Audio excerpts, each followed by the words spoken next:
বিসমিল্লাহির রহমানির রহিম। নরসিংদী সরকারি কলেজ কর্তৃক আয়োজিত পৌরনীতি ও সুশাসন বিষয়ের প্রথম পত্রের ক্লাসে সবাইকে স্বাগত জানাচ্ছি। আজকের ক্লাসে তোমাদের সাথে আমি উপস্থিত আছি আলফেজ সানি ভূঁইয়া, সহকারী অধ্যাপক, রাষ্ট্রবিজ্ঞান বিভাগ, নরসিংদী সরকারি কলেজ, নরসিংদী। প্রিয় শিক্ষার্থী, আশা করি চলমান মহামারীতে তোমরা সবাই সুস্থ এবং নিরাপদে আছো। তোমরা জেনে থাকবে 2022 সালের এইচএসসি পরীক্ষার্থী, অর্থাৎ তোমরা যারা এখন একাদশ শ্রেণীতে আছো, তোমাদের জন্য সরকার বর্তমান অবস্থার প্রেক্ষিতে একটি সংক্ষিপ্ত সিলেবাস প্রণয়ন ও প্রকাশ করেছে।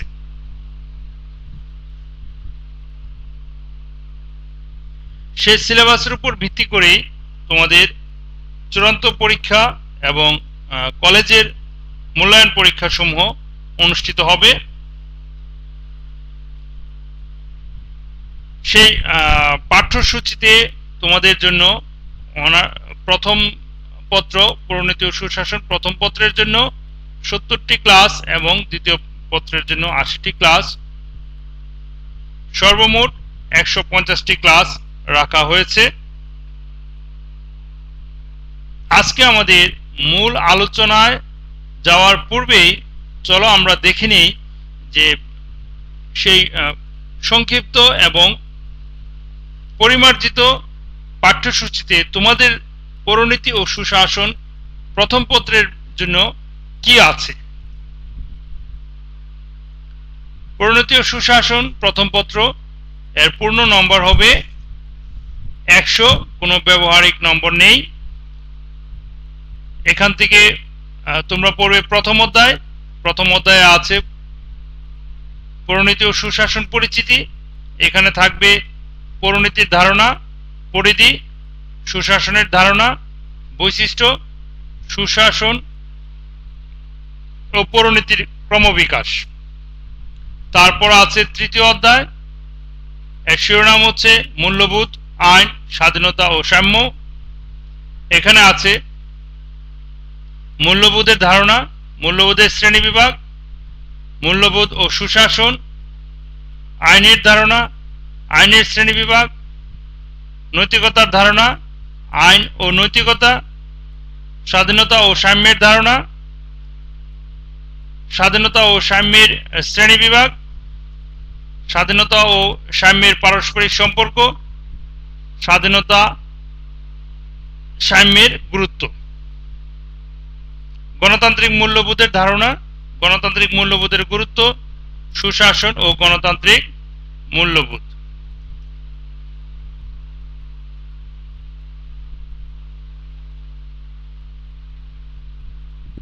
তারপর আছে পঞ্চম অধ্যায়, এর শিরোনাম হচ্ছে নাগরিক অধিকার ও কর্তব্য এবং মানবাধিকার। এখানে পাবে অধিকারের ধারণা, অধিকারের শ্রেণীবিভাগ, বিশ্বায়ন ও নাগরিক অধিকার, নাগরিকের তথ্য অধিকার, বাংলাদেশের তথ্য অধিকার আইন, নাগরিক জীবনে তথ্য আইনের প্রভাব, কর্তব্যের ধারণা, কর্তব্যের প্রকারভেদ, অধিকার ও কর্তব্যের সম্পর্ক, মানবাধিকারের ধারণা, মানবাধিকার সমূহ, মানবাধিকার নিশ্চিতকরণের সুশাসন। তারপর রয়েছে ষষ্ঠ অধ্যায়, রাজনৈতিক দল, নেতৃত্ব, সুশাসন। এখানে পাবে রাজনৈতিক দল সম্পর্কিত ধারণা, রাজনৈতিক দলের বৈশিষ্ট্য, গণতন্ত্রের রাজনৈতিক দলের কার্যাবলী, চাপ সৃষ্টিকারী গোষ্ঠীর ধারণা, বৈশিষ্ট্য, সুশাসন ও চাপ সৃষ্টিকারী গোষ্ঠী, নেতৃত্বের ধারণা, নেতৃত্বের প্রকারভেদ, প্রয়োজনীয় গুণাবলী, নেতৃত্বের প্রয়োজনীয় গুণাবলী, সুশাসন প্রতিষ্ঠায় নেতৃত্বের ভূমিকা। পরবর্তীতে পাবে সপ্তম অধ্যায় সরকার কাঠামো ও সরকারের অঙ্গসমূহ। এখানে পড়বে সরকার কাঠামো, আইনসভার গঠন ও কার্যাবলী, শাসন বিভাগের গঠন ও কার্যাবলী এবং শাসন বিভাগের ক্ষমতা, বিচার বিভাগের গঠন, ক্ষমতা ও কার্যাবলী, বিচার বিভাগের স্বাধীনতা, বিচার বিভাগের স্বাধীনতা রক্ষার উপায়, আইনের শাসন প্রতিষ্ঠায় বিচার বিভাগের ভূমিকা, আইন শাসন ও বিচার বিভাগের পারস্পরিক সম্পর্ক, ক্ষমতার স্বতন্ত্রীকরণ ও ভারসাম্য নীতি। তারপর পাবে দশম অধ্যায় দেশপ্রেম ও জাতীয়তা, জাতি ও জাতীয়তার ধারণা, উপাদান, জাতীয়তা নির্ধারণ নীতি, সাংস্কৃতিক ও ভৌগোলিক, দেশপ্রেমের ধারণা, জাতীয়তা ও দেশপ্রেম। প্রিয় শিক্ষার্থী, প্রথম পত্রের পুরো বিষয়গুলিকে মোট 70টি ক্লাসে ভাগ করা আছে। এখানে একেবারে সুস্পষ্ট করে দেওয়া আছে কোন অধ্যায়ের ক্লাস কয়টা হবে। নিশ্চয়ই তোমরা টোটাল ধারণাটা পেয়েছো। একটা বিষয় লক্ষ্য করো, এখানে সপ্তম অধ্যায় কিন্তু অনেক গুরুত্বপূর্ণ এবং সপ্তম অধ্যায়ের ক্লাসের সংখ্যা কিন্তু বেশি, প্রায় 19টি। তো নিশ্চয়ই পাঠ্যসূচির উপর তোমরা একটা ধারণা পেয়েছো। আমরা এখন চলে যাব মূল আলোচনায়।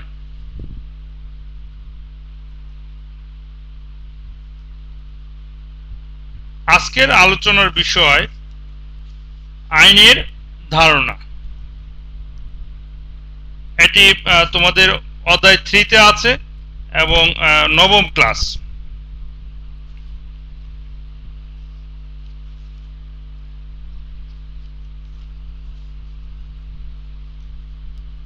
প্রিয় শিক্ষার্থী, তোমরা নিশ্চয়ই আইনের উপর একটা ধারণা আছে, শুনেছো না? আইন শব্দটি শুনেছো, বা বিধিবিধান, নিয়ম কানুন এ ধরনের শব্দ তোমরা শুনেছো।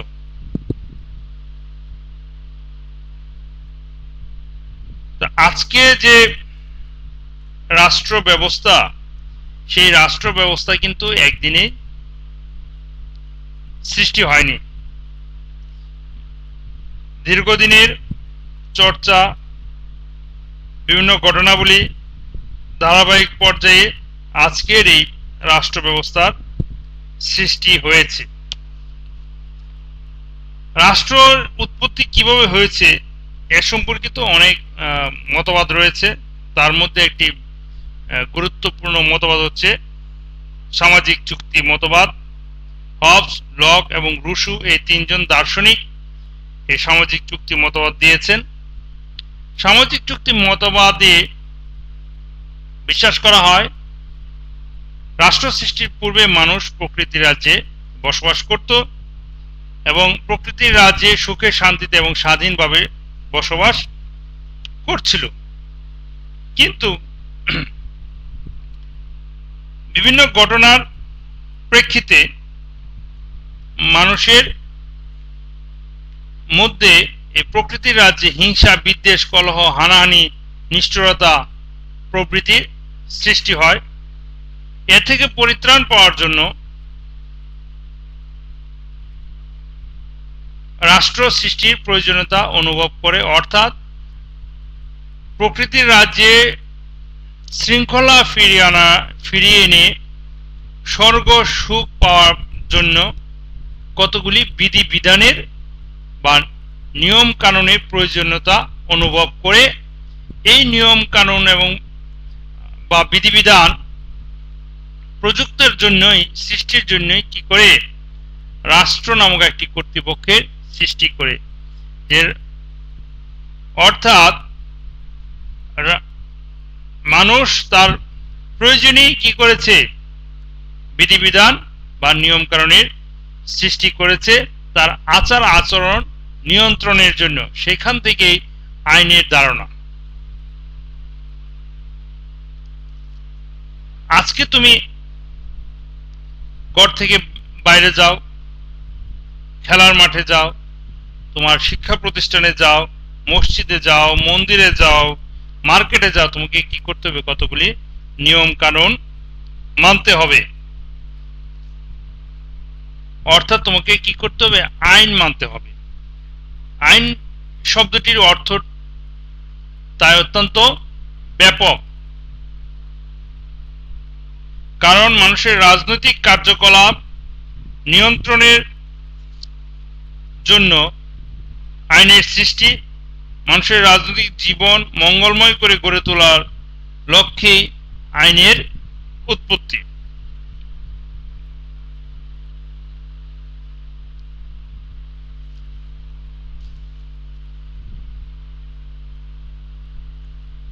সংগঠিত সমাজে মানুষের আচার ব্যবহার ও পারস্পরিক সম্পর্ক নিয়ন্ত্রণ করার জন্য রাষ্ট্র কর্তৃক সৃষ্ট ও স্বীকৃত বিধিবিধান সমূহকে আমরা তাহলে সাধারণ অর্থে আইন বলতে পারি।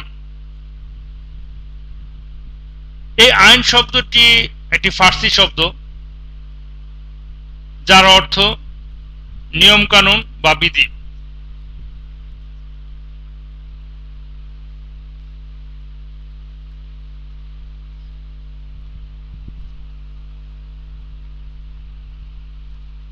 যেমন চন্দ্র, সূর্য, গ্রহ, নক্ষত্র কতগুলি কি করে? প্রাকৃতিক নিয়ম মেনে চলে। সাধারণত এগুলি কি আইন হিসাবে পরিচিত। আবার আইনের ইংরেজি প্রতিশব্দ হচ্ছে ল। ল শব্দটি এসেছে টিউটনিক ভাষার মূল শব্দ ল্যাগ থেকে। ল্যাগ শব্দের অর্থ স্থির বা অপরিবর্তনীয় এবং সর্বক্ষেত্রে সমভাবে প্রযোজ্য।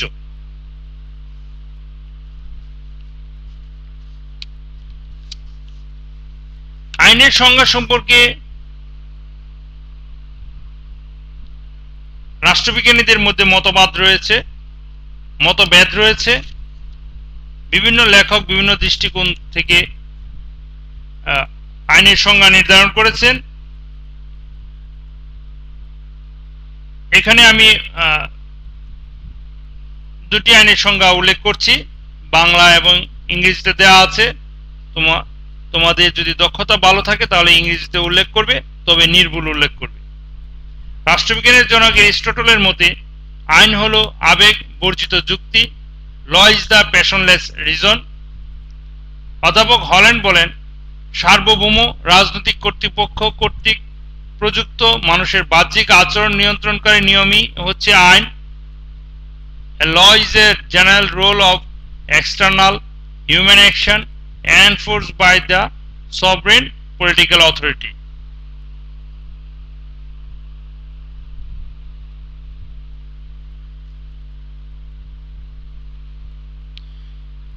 উপর্যুক্ত আলোচনা থেকে বলা যায় আইন হচ্ছে মানুষের বাহ্যিক আচরণ নিয়ন্ত্রণ করার জন্য কতগুলি বিধিবিধানের সমষ্টি, যা রাষ্ট্র কর্তৃক স্বীকৃত এবং সমাজ কর্তৃক গৃহীত, যা সকলের উপর সমানভাবে প্রযোজ্য এবং যা ভঙ্গ করলে শাস্তি ভোগ করতে হয়। এই আলোচনা থেকে আমরা আইনের কিছু বৈশিষ্ট্য লক্ষ্য করি। যেমন আইন হচ্ছে কি? বিধিবদ্ধ নিয়ম। আইন হচ্ছে কতগুলি বিধিবদ্ধ নিয়ম কানুনের সমষ্টি, যা সকলে মান্য করে চলে। সাধারণত রাষ্ট্রীয় কর্তৃপক্ষ আইন বিধিবদ্ধ করে থাকে। বাহ্যিক আচরণ নিয়ন্ত্রণ। আইন কেবল মানুষের বাহ্যিক আচরণকে নিয়ন্ত্রণ করতে পারে। মানুষের অভ্যন্তরীণ চিন্তা ভাবনা বা অনুভূতির সাথে আইনের প্রত্যক্ষ কোনো সম্পর্ক নেই। সুস্পষ্টতা ও সুনির্দিষ্টতা। আইনের বিধিবিধান সমূহ সুস্পষ্ট ও সুনির্দিষ্টভাবে লিখিত থাকে। আইনের সুস্পষ্ট ও সুনির্দিষ্ট না হলে নানা ধরনের জটিলতার সৃষ্টি হবে। অনুমোদন ও স্বীকৃতি। আইন সমাজ ও রাষ্ট্র কর্তৃক অনুমোদিত, স্বীকৃত ও প্রযুক্ত হয়। রাষ্ট্রীয় কর্তৃপক্ষ অনুমোদন ও স্বীকৃতি ছাড়া কোনো বিধিবিধানই আইনে পরিণত হবে না। সার্বজনীনতা। আইন সকল ব্যক্তির উপর সমানভাবে প্রযোজ্য হয়। আইনের দৃষ্টিকোণ থেকে সকলেই সমান। জাতি, ধর্ম, বর্ণ, নারী, পুরুষ নির্বিশেষে সকলেই কি আইনের আওতাধীন। বাধ্যতামূলক আইন মান্য করা সকলের জন্য বাধ্যতামূলক। রাষ্ট্রের সার্বভৌম কর্তৃপক্ষ আইন বলবৎ করে থাকে। শাস্তি ভোগ, কেউ যদি আইন অমান্য করে তাহলে কি করতে হবে? শাস্তি ভোগ করতে হবে। গতিশীলতা, আইন কোনো স্থিতিশীল বিষয় নয়, বরং গতিশীল। কালের পরিবর্তনের সাথে সাথে আইনেরও পরিবর্তন হয়। স্থান, কাল পাত্র ভেদে আইন পরিবর্তনশীল।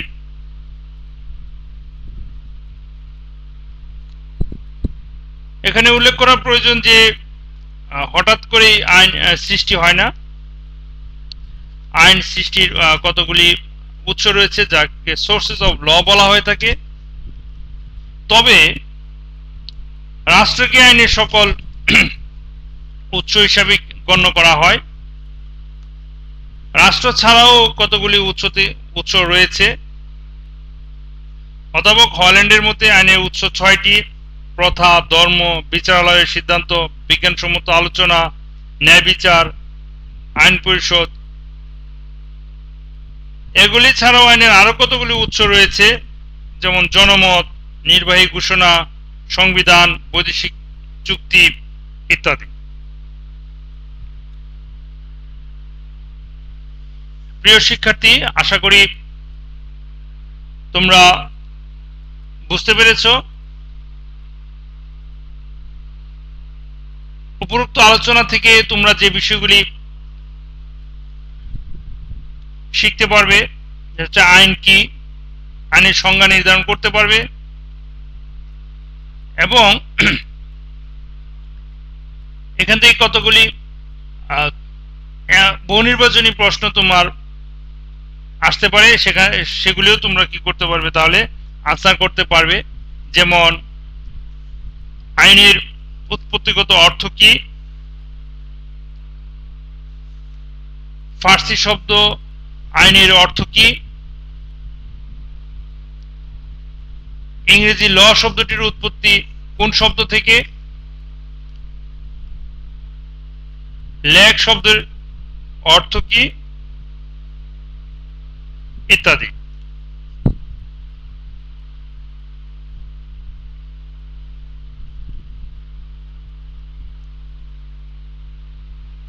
আশা করি তোমরা ক্লাসটি মনোযোগ দিয়ে শুনেছো।